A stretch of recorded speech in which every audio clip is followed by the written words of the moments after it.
I am Heather, 33 years old, and for the past 5 years, I've been the financial backbone of my family without a single thank you. Last weekend at our family barbecue, my stepmother laughed in my face, called me a useless thing, and demanded I pay up or get out, while everyone cracked up like it was the joke of the year. They had no clue I was ready to disappear for good. The next day I was gone, moved on to a place of my own. I called them up and said, "Let's see how you live without this useless thing." They yelled at me over the phone, furious and desperate. 1 week later, 45 missed calls lit up my screen, but I was done. That moment at the barbecue broke something in me. I'd poured over $200,000 into their mortgage, utilities, groceries, and endless handouts for her daughter's college flops and shopping sprees. Yet there I was, labeled a freeloader in front of relatives and friends. The entitlement boiled over when she pounced, waving her hand, insisting it was time I paid $1,000 a month rent fairly. My dad nodded along, raising his glass in a mock toast, and the table erupted in laughter again. I stood up, forced a smile, and walked inside, my blood pounding. Any guilt I had about walking away vanished right then, but this didn't come out of nowhere. I'd built my career in marketing from the ground up, landing promotions through late nights on high-stakes ad campaigns for film studios here in Los Angeles. My recent bonus of $60,000, I tucked it away in a secret account, not their latest remodel wish list. I'd been quietly planning my exit, making moves they'd never see coming. The shock hit them when I vanished the morning after, leaving a spreadsheet detailing every penny I'd shelled out, proof they couldn't ignore. Their panic calls started, immediately begging for the mortgage payment due that week, the electric bill piling up. I didn't budge. This was my line in the sand after years of being their ATM while they dismissed my successes. What they didn't know was I'd uncovered her reckless spending too, siphoning my contributions into failed stock plays that drained us further. The barbecue was the final straw, pushing me to execute a plan that left them speechless and scrambling. Before I dive into my story, I'd love to know what time it is where you're listening and which city you're in. It's amazing to see how far these stories travel. And it all spiraled from there, with a dark secret I uncovered about her misuse of my money that sealed my decision to go missing for good. Growing up in a quiet suburban neighborhood in San Fernando Valley, Los Angeles, my childhood felt like a sunny postcard backyard, sprinklers, bike rides, and taco nights with my parents. I was 16 when it all unraveled. My mother, Pamela, moved across the country to California's Bay Area after a messy divorce, leaving me with my father, Timothy Brooks, in our family home. It was just the two of us for a while, figuring out a new rhythm. Dad worked as a sales manager for a film equipment company, pulling in a decent salary that kept us comfortable. I buried myself in school, aiming for college, dreaming of a career in marketing where I could pitch ideas for movie campaigns. Everything changed a year later when Dad met Lori at a work conference. She was 12 years younger, a flashy sales rep with a taste for designer bags and upscale restaurants. They got married in a whirlwind barely 6 months after meeting. Suddenly, I had a stepmother who cared more about turning our house into a showpiece than getting to know me. Along with her came her 2 daughters from a previous marriage, Stacy, 21, and Megan, 19. They stormed into our quiet life like a reality TV crew, bringing noise, chaos, and a never-ending need for new clothes and gadgets. The shift was immediate and brutal. I had to give up my bedroom, the one I decorated with band posters and fairy lights for Stacy and Megan to share. I moved into the cramped guest room, my stuff shoved into boxes. Family dinners went from Mom's homemade casseroles to Lori's insistence on organic, overpriced takeout from West Hollywood spots. She pushed for luxury vacations to Cabo and a full kitchen remodel complete with marble countertops we didn't need. Dad, smitten and eager to please, went along with it, signing off on leases for a flashy SUV and a boat we used exactly once. Our stable finances started to wobble, but he didn't seem to notice or care. As the oldest, I'd always felt responsible helping with chores and keeping things steady. But with Lori and her daughters, that responsibility became a weight I couldn't shake. Stacy and Megan treated the house like their personal playground, leaving dishes piled up and blasting music at midnight.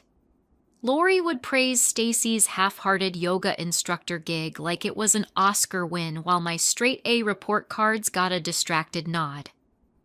I started overhearing Lori's snide comments to Dad about me being too serious or not fitting in with the family vibe.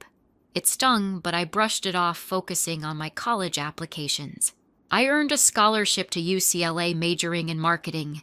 Those years were my escape, living in dorms, working part-time at a campus coffee shop, and soaking up every lecture on brand strategy. I loved the independence, making my own choices, managing my own budget. After graduation, I landed a job at a mid-sized ad agency in downtown LA crafting campaigns for indie films. The pay wasn't huge, but the potential was there, and I was thrilled to be on my own, sharing a small apartment with roommates in Silver Lake. Meanwhile, back home, things were spiraling. Lori's spending didn't slow down. She'd maxed out credit cards on designer furniture and weekend trips to Vegas with her daughters. Dad's company hit a rough patch after losing a big client, and their mortgage payments started slipping. I'd visit for holidays, noticing the tension in Dad's voice when bills came up. Lori would change the subject to Megan's latest shopping haul or Stacy's new business idea that never materialized. I could see the cracks forming, but I didn't realize how deep they ran.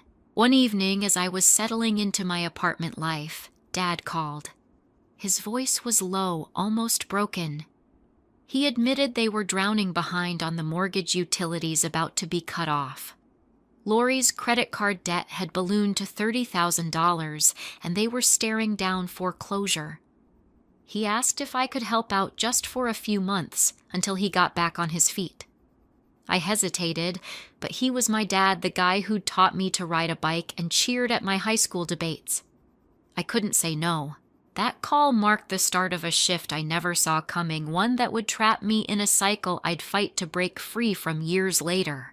After Dad's call, I packed up my Silver Lake apartment and moved back into the guest room of our San Fernando Valley house, thinking it'd be a short-term fix. I was 23, fresh out of UCLA with a marketing degree, and had just landed a job at a downtown Los Angeles ad agency. My starting salary was $55,000 a year, modest, but enough to share a place with roommates and cover my own bills. I'd tasted independence, choosing my own groceries, paying rent on time, planning my career. But Dad's plea hit hard. He sounded so defeated, talking about foreclosure and Lori's credit card debt. I figured 3 months of help would get them back on track. That was my first mistake. At first, I chipped in for groceries and part of the utilities, maybe $300 a month. Dad thanked me every time, promising it was temporary. But 3 months turned into 6, then a year, and soon I was covering the $2,000 mortgage payment because Dad's company was still struggling. Lori's spending didn't slow down. She'd come home with new designer sunglasses or book spa weekends with Stacy and Megan. I started picking up extra shifts, designing ad mock-ups late into the night to keep up. By year 2, I was paying the full mortgage, electric, water, and internet bills, plus car insurance for the SUV Lori insisted they needed. It added up to over $3,000 a month, eating away at my savings. Stacy and Megan were the worst part. Stacy at 23 was in and out of community college, dropping classes as often as she changed her hair color. Megan, 21, treated shopping like a full-time job, racking up charges for clothes and concert tickets. They'd come to me with sob stories. Stacy needed $500 for textbooks she never bought. Megan wanted cash for a spring break trip to Miami. I gave in thinking it'd keep the peace. Dad would nod gratefully, but Lori acted like my contributions were pocket change. She'd call me the responsible one with a smirk, like it was an insult while praising Stacy's yoga classes or Megan's Instagram posts. My career was the one thing keeping me sane. I threw myself into work pitching campaigns for indie films that got noticed by my boss Douglas. He saw my knack for crafting viral ads and gave me bigger projects. I'd stay late at the office tweaking slogans or analyzing audience data, loving the challenge. But at home, my achievements were invisible. When I got my first big break, a campaign that landed on billboards across LA, Lori changed the subject to Megan's new modeling gig, which was just a one-off photo shoot. If I mentioned working late, Stacy would roll her eyes and say I was married to my desk. Dad stopped asking about my job, too busy signing off on Lori's latest home decor splurge. The resentment started to build slow but heavy. I'd come home exhausted, see Lori's new leather couch or Stacy's designer sneakers and feel my stomach twist. I was paying for their lifestyle while living in a cramped guest room, my own dreams on hold. I kept meticulous records, every mortgage payment, every utility bill, every cent I handed over to Stacy and Megan. It wasn't just for taxes. Deep down, I knew I'd need proof someday. Over 5 years, my contributions stacked up to over $200,000, more than half my income.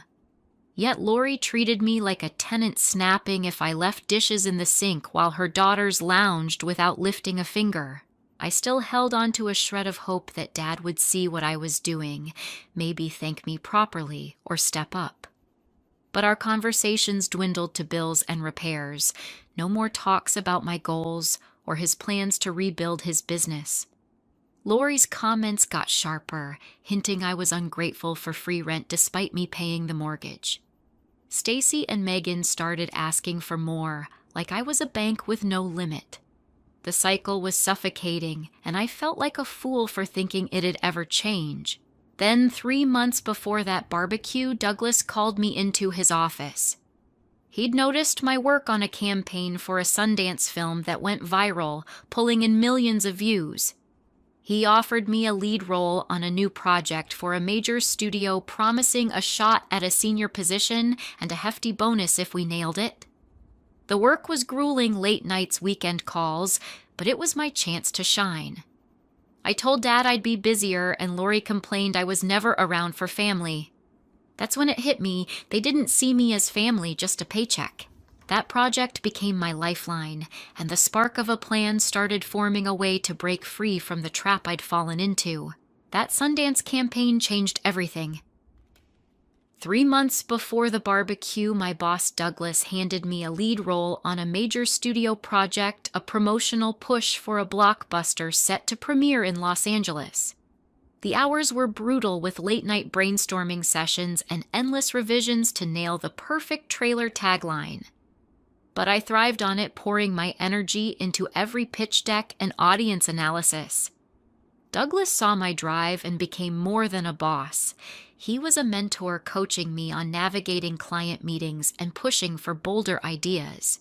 When the campaign launched, it was a hit, racking up 10 million views in a week. The studio execs were thrilled, and Douglas made sure my name was front and center in their praise. The payoff came in a $60,000 performance bonus, the biggest check I'd ever seen. I didn't breathe a word to Dad or Lori. Instead, I opened a separate bank account at a new branch and funneled most of the bonus there, along with a chunk of my regular paychecks.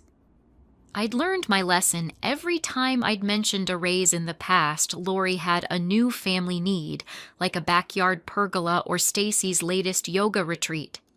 This time, I kept my mouth shut, calculating exactly what I needed to cover the household bills and diverting the rest to my secret stash. I started investing small amounts, following strategies I'd picked up from marketing analytics. Safe, steady growth, nothing flashy. Around the same time, I stumbled across something that lit a fire under me. While sorting through bank statements for tax season, I noticed odd transactions, large transfers from our joint family account to a brokerage firm. They weren't Dad's doing. He barely understood stocks. It was Lori sinking thousands of my contributions into risky tech investments that tanked almost immediately. She'd lost nearly $20,000 in 6 months' money I'd worked overtime to earn. When I confronted her, she brushed it off, saying it was for the family's future. That was the moment I stopped seeing her as just careless. She was reckless, gambling with my sacrifices while calling me ungrateful. Douglas noticed a shift in me at work. One afternoon, he pulled me aside after a meeting and asked why I seemed so drained outside of project deadlines. I hesitated, but ended up spilling the basics: years of paying the mortgage, utilities, and handouts for Stacy and Megan, only to be treated like a freeloader. He didn't sugarcoat it. "Heather, that's financial abuse," he said, plainly, leaning back in his chair. "You're not their daughter in this dynamic. You're their bank." He'd seen it before, he said, and urged me to set boundaries, even suggesting I talk to a lawyer friend of his to understand my rights. That conversation flipped a switch. I wasn't just stuck. I could get out. I started making moves quietly and carefully. A colleague recommended Judy, a realtor who specialized in discreet deals for first-time buyers. I met her during lunch breaks visiting properties in Pasadena, a quiet suburb away from the chaos of San Fernando Valley. Judy understood I needed privacy, so we kept everything off the family radar: paperwork sent to my office, calls made from my car. I didn't want a mansion, just a place of my own, somewhere I could breathe without Lori's voice in the background. My credit was solid thanks to years of paying off student loans early, and my debt-to-income ratio worked in my favor, even with the family expenses. The planning wasn't just about logistics, it was emotional. I'd lie awake at night, torn between excitement and guilt. I knew Dad relied on me, but Douglas's words echoed, "Family shouldn't drain you dry." I kept documenting every payment I made: mortgage, utilities, Stacy's tuition, Megan's shopping sprees. I even dug deeper into Lori's failed stock trade, saving screenshots of the losses. It wasn't about revenge, not yet, but about arming myself with the truth. I'd need it when the time came. As the weeks passed, I got strategic. I packed small items, books, clothes, old photos, bit by bit, stashing them in my car trunk to avoid suspicion. I coordinated with a moving company, setting a date for the morning after the annual family barbecue. It was perfect timing. Everyone would be distracted by the event, too busy with guests to notice my final preparations.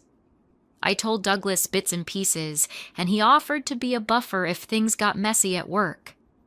His support gave me the courage to keep going, even when Stacy asked for another loan or Lori hinted at a new home theater system. The barbecue loomed like a storm cloud. I knew it'd be the breaking point: Lori's entitlement, Dad's silence, Stacy and Megan's demands, all out in the open. I was ready to face it, not as their doormat, but as someone taking back control. Every late night at the office, every saved dollar, every documented expense was leading me to that moment. And when it came, that barbecue would be the spark that set my whole plan ablaze. The annual family barbecue was a tradition Dad clung to, a way to show off normalcy despite the divorce and the chaos Lori brought. That summer, our San Fernando Valley backyard was decked out: rented tables with checkered cloths, string lights twinkling in the trees, and a massive grill Dad fired up just for the occasion. I'd spent all morning prepping marinating ribs, chopping veggies for salads, baking brownies, everything paid for out of my pocket down to the last soda can. Lori took credit arranging overpriced floral centerpieces that cost more than our weekly groceries. Stacy and Megan barely helped, stringing up a few lights before disappearing to primp for guests. By 2 p.m., the backyard buzzed with about 30 people, Uncle Dennis and Aunt Sherry Dad's colleague Todd, with his wife Christy Laurie's friend Marla, and a mix of neighbors and coworkers. I was exhausted, barely having time to throw on a sundress and swipe on mascara to hide the bags under my eyes from late nights at the agency. I shuttled trays of appetizers, flipped burgers with Dad, and played with the kids all while dodging questions about why I still lived at home at 33. Around 4, I slipped into the house to answer a work email from Douglas about a Monday pitch. When I came back, I overheard Marla whispering to Lori, "You're too generous letting her stay rent-free. I'd make my kids pay their way." My stomach churned, but I kept moving, carrying a salad bowl. Then it happened. As everyone gathered for the main course, Todd raised a glass saying he'd heard about my latest campaign hitting 10 million views. "Heather's killing it at work," he said, smiling. Lori cut in before I could respond, waving a hand. "Oh, she's always at that office. We barely see her. She's practically married to her computer." The table laughed and my face burned. Christy Todd's wife tried to pivot, asking about my promotion, but Lori leaned forward, smirking. "Heather's doing fine, but it's time she contributed fairly. $1,000 a month rent sounds about right, don't you think?" Tim Dad nodded, lifting his beer in a mock toast. Pay up or get out, kiddo." The table erupted in laughter, again louder this time. Even Stacy snickered and Megan smirked into her drink. I froze the salad bowl heavy in my hands. Uncle Dennis spoke up, his voice quiet but firm. "That's not fair, Tim. Heather's been helping plenty." But Dad shrugged, siding with Lori. "She's 33. Most folks her age have their own place." The irony hit like a punch. I'd paid over $200,000 to keep that house afloat. I set the bowl down, my voice steady despite the anger boiling inside. "You know what I've paid more than my share. $200,000 over 5 years, mortgage, utilities, Stacy and Megan's tuition. Check the bank records." The table went silent. Marla's eyes wide, Christy shifting uncomfortably. Lori scoffed, but I saw doubt flicker in Dad's face. I didn't wait for a reply. I walked inside, my legs shaking, and locked myself in the guest room. That night, I finalized everything. I'd already coordinated with Judy and the moving company. My stuff was packed, hidden in my car trunk. I wrote a letter, short and clear, laying out my decision to leave and attaching a spreadsheet of every payment I'd made. I couldn't sleep, replaying Lori's useless thing jab, Dad's betrayal, the laughter. By 6 a.m., I was up stripping the guest room bed, wiping down surfaces, leaving it bare. The house was quiet. Dad had a golf game, Lori a spa day, Stacy and Megan still asleep. I loaded my car, placed the letter and spreadsheet on the kitchen table, and drove off without looking back. At 10 a.m., I called from my new place. "Let's see how you live without this useless thing," I said, my voice calm. Lori screamed through the phone, demanding to know where I was, while Dad stammered about the mortgage due in days. I hung up, their yells echoing in my head.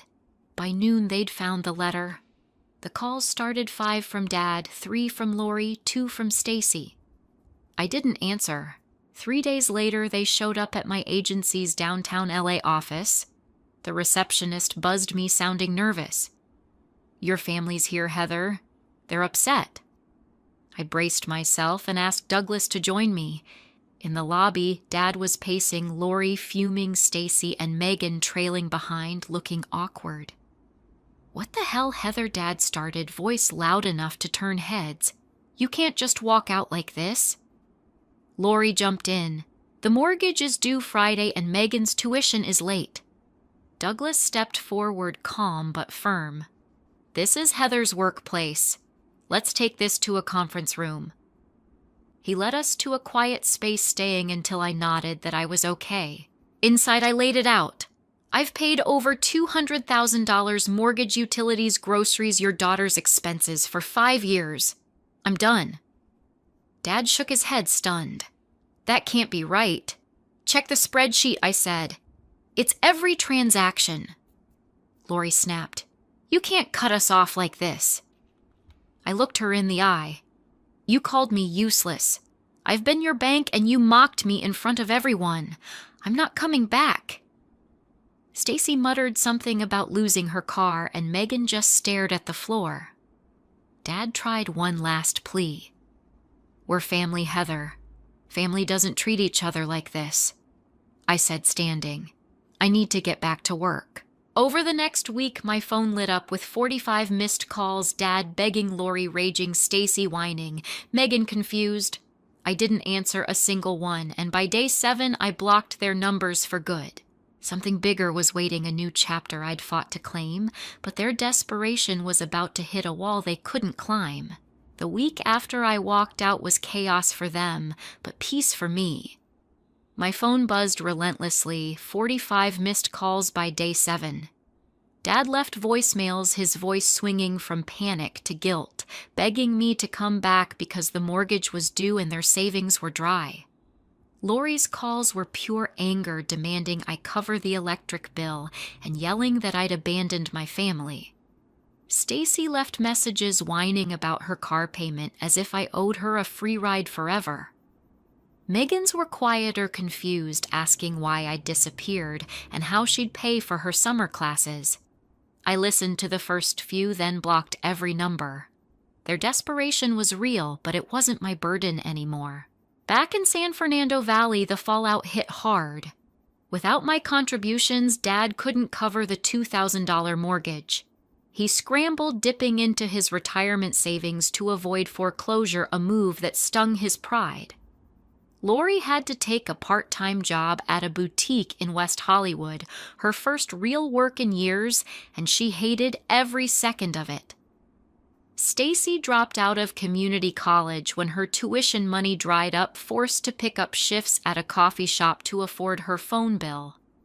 Megan stopped her shopping sprees, stuck borrowing friends' clothes for parties. I heard through Aunt Sherry that they were talking about selling the house, downsizing to an apartment they could actually afford.